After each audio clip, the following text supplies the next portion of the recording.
All right, y'all, I'm going to get to it real quickly here. So, the WBA has stripped Bantamweight champion Carl Frampton from his WBA title. The very title that he won from Scott Quigg a few weeks ago. Now, the reason behind this is because Carl Frampton, the winner of the Frampton and Quigg fight, was ordered and mandated to fight Guillermo Rigondeaux, the same guy who was actually the legitimized WBA and linear bantamweight champion, who didn't even lose the title, by the way, was stripped by the WBA and was placed as a champion in recess. Well, I don't know what the hell that means, but they cited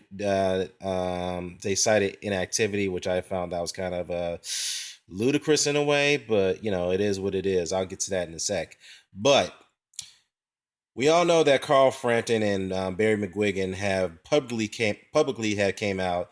It said that this goes back to about maybe 3 years ago, that McGuigan had came out and said that his fighter is willing to fight any other champion in the bantamweight division except for Guillermo Rigondeaux. And the reason being is because McGuigan said that his fighter is not ready for a fighter at the caliber of Rigondeaux, and he feels he's going to get out schooled. His fighter Carl Frampton is going to get out schooled by him. And in that situation, you do appreciate a fighter's or a promoter, by that matter, their honesty about how they approach a certain fighter. So yeah, but the thing is, it's 3 years now that Carl Frampton has become a better fighter. He's become a better boxer, and he's gotten a lot better with his defense and head movement. You would expect that he should be ready for a guy like Guillermo Rigondeaux. And what's so mind-boggling about this is that Barry McGuigan's position on the fight hasn't changed. So now that they get past Frampton gets past Scott Quigg, he immediately moves up to super bantamweight 126. He's going to fight Leo Santa Cruz. Now, I was kind of wondering, as soon as that fight got announced, and Showtime actually has it on their has it listed as one of their blockbuster lineups for this year, which is a great lineup, by the way. I wonder why the WBA didn't even strip Frampton from there, and I was going to make a video about that, since he wouldn't commit to fighting Guillermo Rigondeaux. So I would assume they may have reached out to Frampton's promoter and his team internally.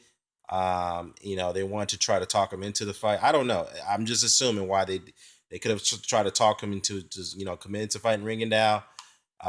So they wouldn't oblige. So this is the reason why they're moving up to fight Santa Cruz, and he has to vacate that title. And all I gotta say is this: to those out there who criticize Rigondeaux for ducking Lomachenko for being a diva that he in that situation, which rightfully so, Guillermo Rigondeaux should have rightfully been criticized for that, because not only that he asked for a catchweight for that fight, but he also asked for a rehydration clause, whereas Lomachenko couldn't rehydrate after the weigh-in. So yeah, that was a blatant, diva and ducking by Rigondeaux on his part, rightfully so. But I like to see some consistency here. I like to see you guys not give Frampton a pass for this, because this is inexcusable. Inexcusable whatsoever. Yes, 3 years ago he admitted, or Barry McGuigan had admitted that he wasn't ready or would get schooled by a guy like Guillermo Rigondeaux in a prize fight. But now it's 3 years later, and he's become a much better fighter than he was then, and a unified champion, and he's vacating his title to avoid one guy is inexcusable. Please come out and criticize Frampton for this, because you shouldn't give him a pass.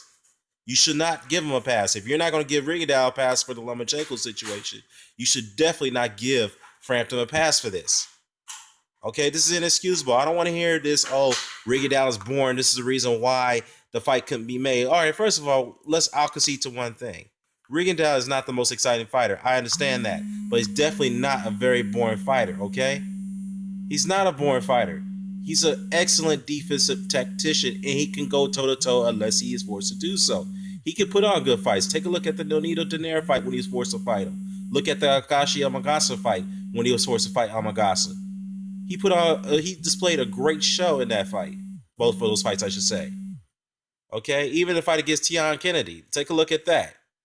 So, again, please, guys, don't give Frampton a pass for this, because this is inexcusable. I mean, same thing. This is very, very similar pattern to Leo Santa Cruz, what he did. Okay? when Santa Cruz, said that he would look forward to fighting Rigondeaux, and De La Hoya wanted to set the fight up. That Al Heyman intervened, and it's kind of coincidental that Al Heyman also advises Carl Frampton. So I see a pattern here because Al Heyman actually intervened in that situation where he didn't want Santa Cruz to fight Rigondeaux. So Oscar De La Hoya was so upset in that situation to where he was prompted. He decided to sell his contract, or Al Heyman bought out Leo Santa Cruz's contract from Golden Boy, to where Santa Cruz had vacated his 122 title and moved up the weight to avoid the man. That is inexcusable. I don't care what it is, and Santa Cruz rightfully should be criticized for that. And this is a similar pattern what we've seen with Carl Frampton. Maybe Al Heyman's got involved in this where he doesn't want Frampton to fight Rigondeaux. Then again, Barry McGuigan may have a hand in this too as well. So I don't know, man. This is crazy. But again, you guys can tell, the sound of my voice, that I'm very, very disgusted. And when I say not too disgusted, but not too surprised, but yet very disappointed about this.